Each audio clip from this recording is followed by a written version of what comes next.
Hello, everybody in the chess world. So today we're going to talk about, well, the differences between an intermediate player and a strong one, and I'm going to give you like just one simple tip to, well, gain ranking and to get better. So, I always leave markers. You can go straight to that one tip if that's all you're interested about. But okay, first I'll begin with difference between intermediate and a strong player. So this was question that it is a question that comes quite often. Some students were asking me this all the time, and this is something that we hear quite often in chess clubs. So, well, the easiest way to answer that question is like a little bit to dodge it, to say, okay, I'm not gonna give you what you want. The question is wrong. You want me to give you like a super simple solution for something that has a lot of factors and blah, blah, blah, blah, blah. Yeah, it is true. But okay,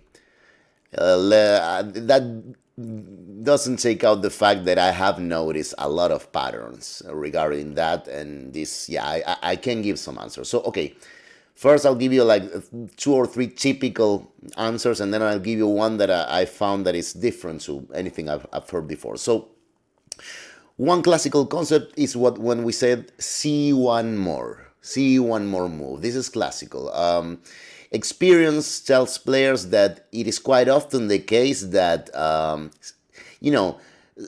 the important move that we missed was just like one move away from the last move we had calculated. It's like we just had to try and see one more move. Like we ended up calculation in one moment, and yeah, right after that there was that like the special move that changed it all. So this is a classical one. It's a pretty known one. Another one is constantly being looking at the pawn of chains. This it is true. Sometimes people are not really aware of the chain pawn while they're playing, and this is, yeah, the structure, the skeleton, sometimes the soul, of chess, but also in a practical game, not in a metaphorically. So it is true, and we see that quite often. And okay, a last obvious one will be the always check advice. It is classical. Yeah, we had already calculated some lines, and when we arrive, because what we calculated happens, we don't check. You can always improve the thing you calculated, or just see in a detail that when the position was too far away, we missed. So with the pieces right in front of us, we can see it. But now to the one pattern that I've noticed that is not mentioned usually. What I've seen is this. Intermediate players really often miss decisive pawn moves in calculation. Okay, they miss decisive pawn moves in calculation. Not like, yeah, we're developing and I play knight f3, knight c6, e3, c6. Not those moves that will decide a game. Players have this tendency of just looking at piece play because the dynamic of the pieces. So I have here an example, the position that I've left to show you that. And both my opponent and myself are going to make some intermediate player mistakes. So I had this position with white. My opponent had just played e5. So well, as usual, no names, as my opponent might not want to mention, but he was like, I think, 150 or even 200 points above me. He was much stronger. But he played e5, and I saw this was a big mistake. I calculated for quite some time because some of the lines were kind of long. But yeah, eventually I played a winning move. So if you want, you can pause the video and think, but okay, I'll show it right now. So yeah, this is one of those exercises where, just because I told you why to play and win or why to play and have a big advantage, you will probably see, the big blow, because yeah, bishop takes f5 is. But there were a lot of details to see. My opponent took, I took with check, and queen g6. Okay, so I'd like to think that if my opponent was on a really, really bad day, like he was really lazy and not looking too much, he, from the initial position, like here when he thought about e5 and calculated bishop takes f5, maybe he stopped analysis here. Like if he thought, okay, if white takes the knight, I will just take the rook with check. And that's it. There's nothing more to see.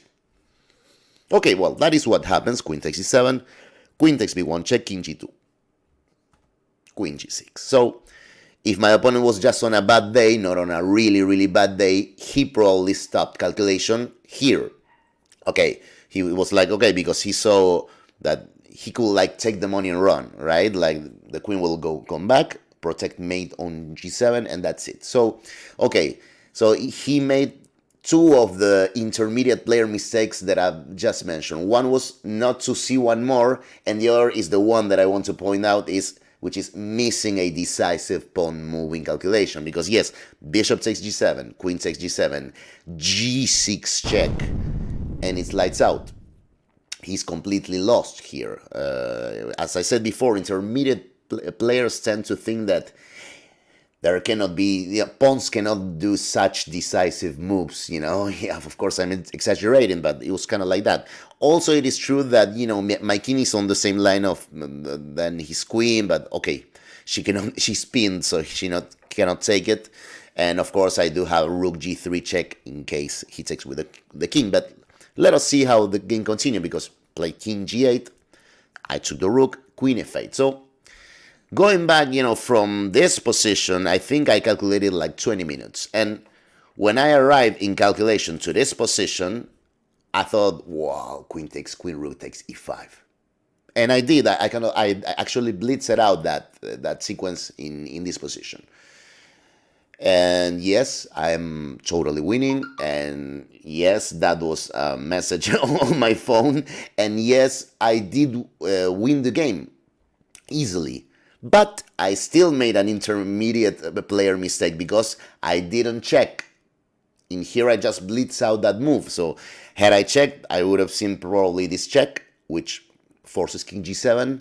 And it wasn't so hard to calculate. Then I just have queen takes e5 check.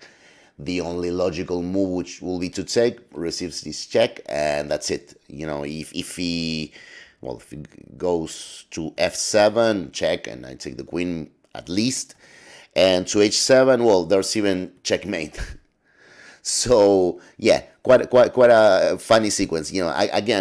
As I used to say, something that maybe it's because this is what I play, and normally I don't punish myself too much for making like double question mark moves if they did not jeopardize the victory. So I wasn't too sad about it. It was like, okay, this was still easily winning. But again, it is still a typical mistake of intermediate play, not to check. You have to always check. And yeah, now finally let's go to what you've all been waiting for. So what will be the tip, and the just one tip to make you win rating? Is really, really, really easy, you guys. It's just play longer games. This is for the tournament players. I mean, this is in general, but really, we're talking about, getting more ranking, more ELO. Just play longer games. This is what strong players do.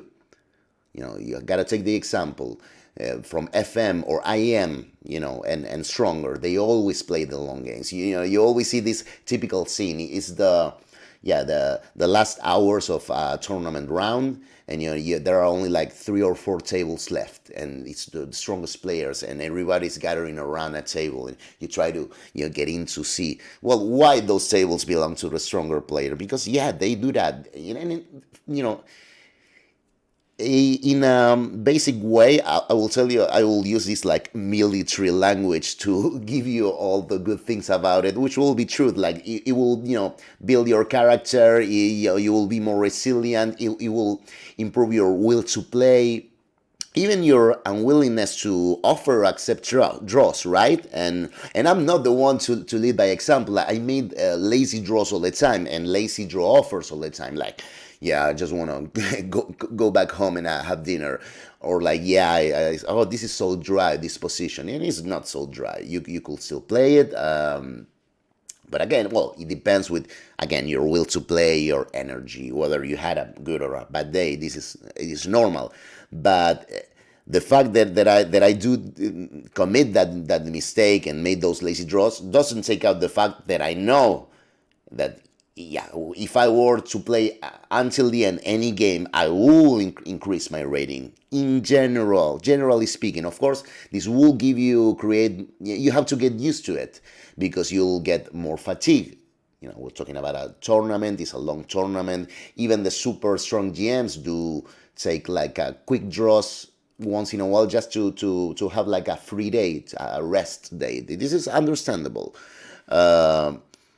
But again, you know, it's like the only games that are supposed to be short are the easy ones. This is what happens to FMs, IMs, GMs. Like, yeah, if they win in 20 moves because the opponents played like really weak, well, yeah, that's fine. But for the rest, games are supposed to be long. Now, to do that, you know, the regular rhythm in tournaments is 1 hour and 30 minutes plus 30 seconds per move for both opponents. So you have to be confident playing with only the increment, because this is the other thing. This is the other thing that happens to strong players. They don't mind using practically the whole hour and a half for one move if they totally have to, because they're confident playing with the increment for the rest of the game. So you need that also to play longer games. And for that, well, I've trained like playing on the internet like 30 seconds per move, like with 0 minutes, or even 1 minute plus 30 seconds plus move, because it will also give you the feeling of what that rhythm is. And also, yeah, you will need to get used to what the really 30 seconds are, because otherwise you'll be all the time glancing at the clock. That combined with the nerves of the fact that you have the last seconds, yeah, it will maybe, you gotta prepare yourself, you know, psychologically, and yeah, get used to it. So it is important for you to train. So, well, and of course, last but not least, if you are afraid of the Zeitnot, of the finish, well, then you won't be anymore. And really, I mean, we all get nervous in the finish. This is fine. It's cool. But if you're afraid of the finish, well, that will give you a lot of problems raising up your rating. It is like that. So again, this is probably something that you've heard before, but really to me it's as simple as that. You want to have more rating and more ELO, play longer games. And thanks a lot for watching, and I'll see you next time.